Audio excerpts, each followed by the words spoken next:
Game on, everybody, and welcome to another video. In this video, we're going to be discussing how many Uninkables you should play. So a quick overview as what we're going to be discussing today. We're going to go over the basics of Lorcana's inkable versus uninkable cards. We're going to talk about the game developer's rule as how many uninkable cards you should put in a deck. We're going to go over some math logics and advanced concepts, such as going over the hypogeometric distribution calculations and the Mulligan theory.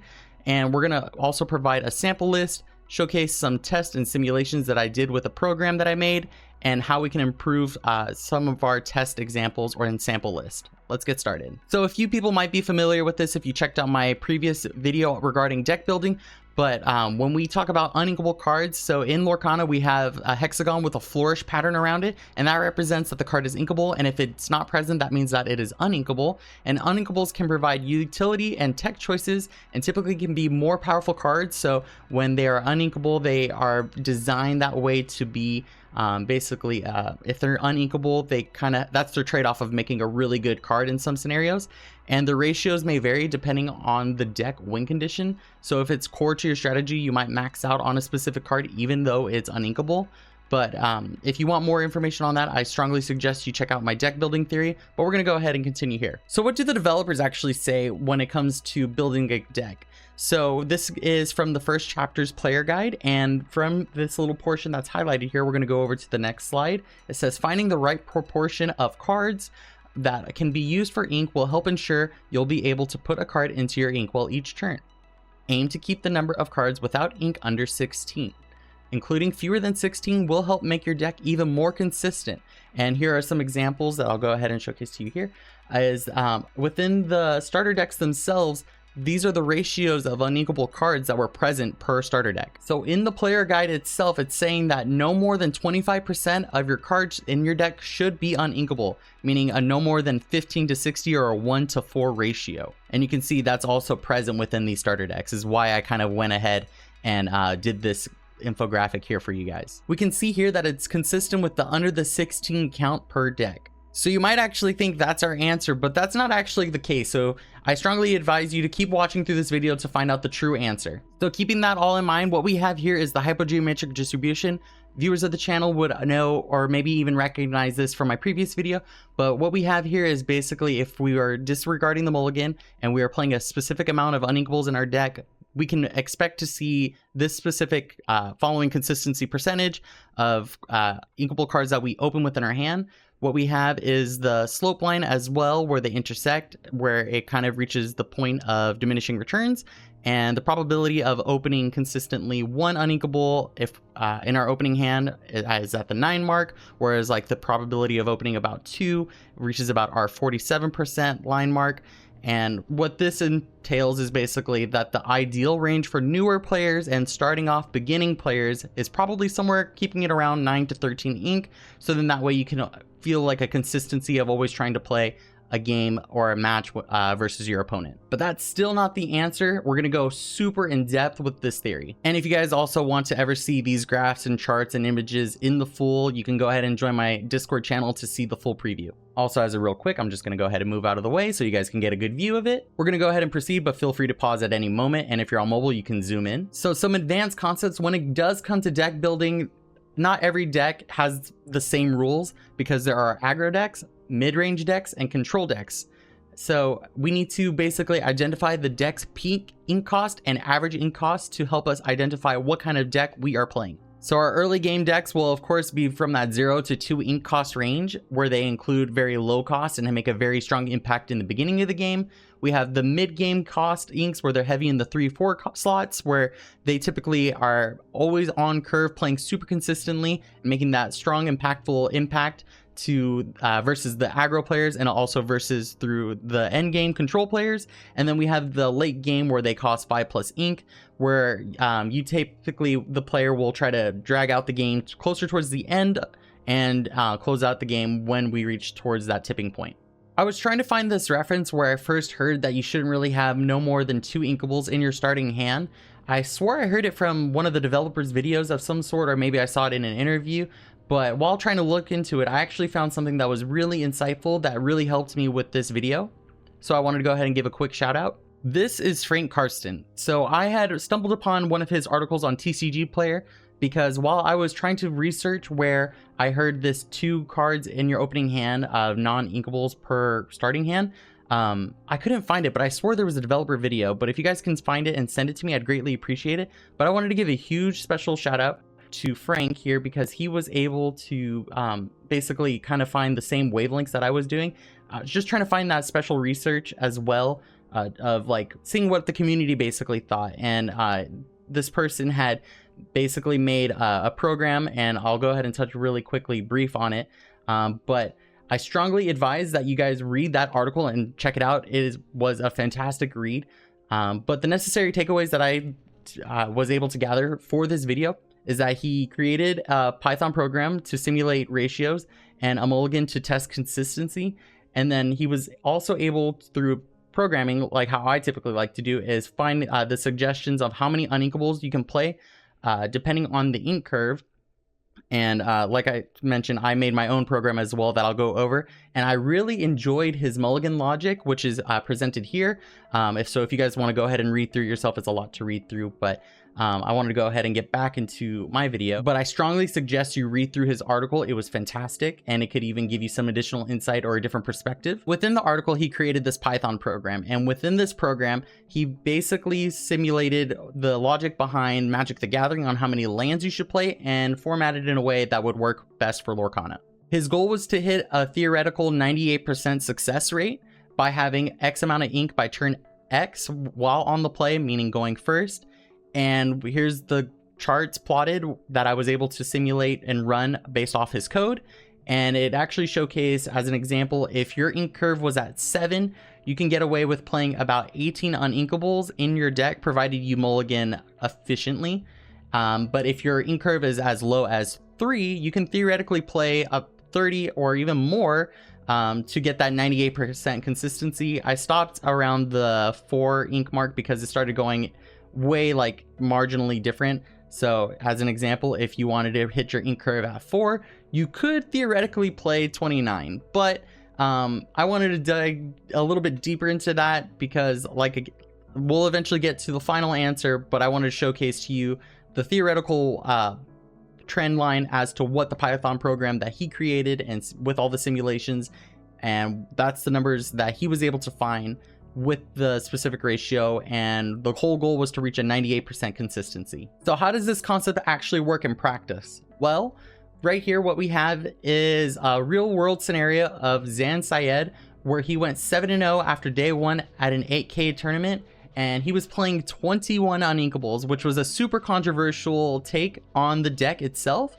where here's the full list so you guys can see it. And he actually won the whole tournament going undefeated. He was actually also playing against all the top decks in the current meta, and it basically was able to perform outstandingly. I say that this deck was super controversial because it was playing 21 uninkables, and people are like, there's no way that this deck is consistent. There is one thing that both Zan and Frank had in mind, and it was about how to consistently do your mulligan. And here's what Zan actually had regarding the mulligan scenario. So he actually created this little spreadsheet of ideal and optimal like ratios of what you should try to prioritize within your mulligan, and kind of did a really well detailed breakdown of what to mulligan for.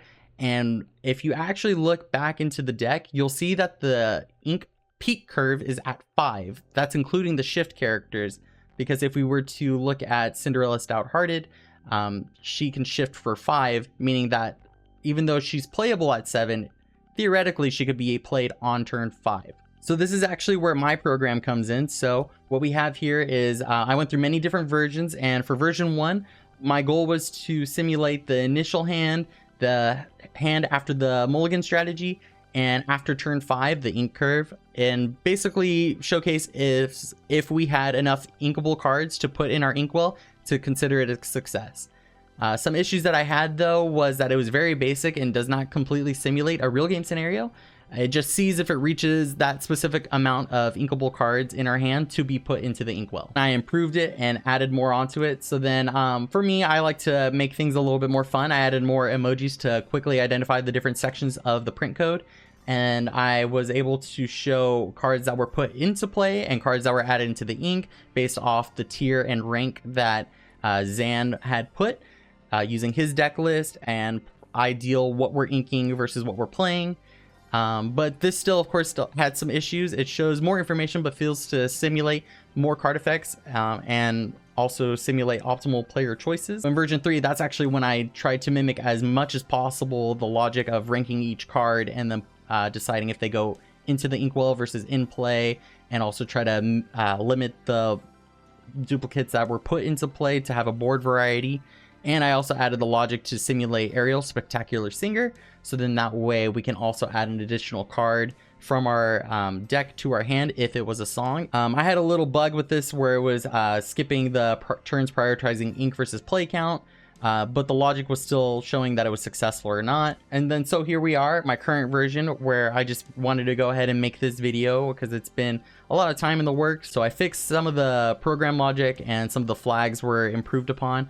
And in the future, I do plan to simulate more card effects such as a Whole New World and Let the Storm Rage On, where those simulate +7 or +1, and Friends on the Other Side. So that way I can play different decks and try to implement the more different strategies in the future. So we can realistically put cards into play. So after I was finally happy with this current version, I simulated 1 million test hands for going first and 1 million test hands for going second. And this is my findings here. So this is what it looks like. It goes through my Python program where it just kind of spits out a bunch of these here. Let's go ahead and zoom in a little bit for you guys. And we have a strategy here where we played Cinderella on the top of the highlighted section. We have Cinderella put into play and Ariel, and then it simulates the additional card added to her hand, whereas the bottom one doesn't showcase to that. So you can see that it's actually one less. By final hand by turn 5, there's an extra card noted by the inkwell drop icon that I added onto it. And then finally, what we have here, based off of Zan's deck, we can come up to the final conclusions for, is this deck consistent? Yeah, it actually is. It's not 98% consistent that Frank basically wanted, but over the million test hands where we simulated going first and second, we can see going first on the play, we have a 92% success rate, whereas on the draw, it bumps up to a 97% success rate. And on average, we were prioritizing inking versus play, which is basically the logic of how many times did we forego playing a physical character to the board, and then we just preferred to ink. It was actually on average 1 time. So this is by turn 5, and we were able to reach the goal of the ink peak. And of course, we'll be inking every turn, but I just wanted to kind of showcase that it's very consistent, and you can play more Uninkables. So I love referencing decks, and I always try to make sure that I improve it as much as possible. Like I've been a big fan of Amber Steel's even before Lorcana's full set was released. I was a big fan of Ariel. I love that card, and I was like, yep, this is the deck I'm gonna play. And then I was like, okay, Steel's pretty good. It kind of gives me that ability to be more flexible. So here's actually my take on the deck. I went to go ahead and opt in to play some Tinkerbell and some Beast Tragic Heroes, removing the Hades, and I'm actually at 16 uninkable cards, which I could theoretically fit more, but there's a whole bunch of different changes as to why my deck is built this way. You can see that I'm playing 20 songs in the deck, and if you're interested in seeing as to why I'm playing 20 specific songs in my deck, go ahead and check out my Ariel song video. And this is where I basically ended up with. So with playing 16 uninkable cards in my deck, I actually boosted the consistency up to about almost 95% on the play, and on the draw at 98%, which is the ideal ratio that Frank suggested. Ideally, I would love to make sure that I hit that curve or that 98% threshold when I have on the play, of course. But this is as close as I got. I made some cuts. I also like to put my money where my mouth is, so I also even took my build to locals, and I actually placed second. So I was unfortunately, I did lose in the last round. It was versus Ruby Steel, which is the hardest matchup. But here's basically the breakdown as far as what my matchups looked. And as you guys can see with melee.gg, they do have this really cool OMW, TGW, and OGW percentage. And I went ahead and I basically translated as to what that should mean. So the opponent match win percentage, the first column, was at 63.8%. And this is basically used for tie-breaking statistics. I believe this is based off some magic related formula or some type of like breakdown as to who will be basically win in a tiebreaker scenario. So yeah, this is the tiebreaker statistic that represents the average win percentage of a player's of my opponents.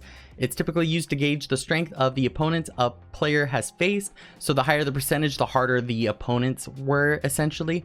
And the TGW is the total or tournament game win percentage, and this is a representation based off of the individual game, not the matchup. So it was basically a 70% win ratio in the grand scheme of things. And with the OGW is the opponent a game win percentage. This one is also reflective as to, based off my opponents that I played against, this was their win percentage. So like it says, represents the average win percentage of a player's opponents. This can be used as a measure of strength of the competition, indicating how well a player's opponents have played in their other games, not just the players that the ones I played against. So what can we take away from all of this? So basically, if you are a newer player who just basically wants the solid math of the ideal ratios of how many Uninkables you should probably play between, I strongly recommend you reference the starter decks where they had that range, no more than 13, but the math basically checks out to be somewhere between 9 and 13. But if you're a little bit more braver and you can figure out your Mulligan strategy, you can actually play up to those, what we saw from, depending on what your deck ink curve is and such. You can play, if you're trying to reach to 7 ink by turn 7, you can play up to 18 theoretically if you're really good about the Mulligan system. The program should be available on my Discord.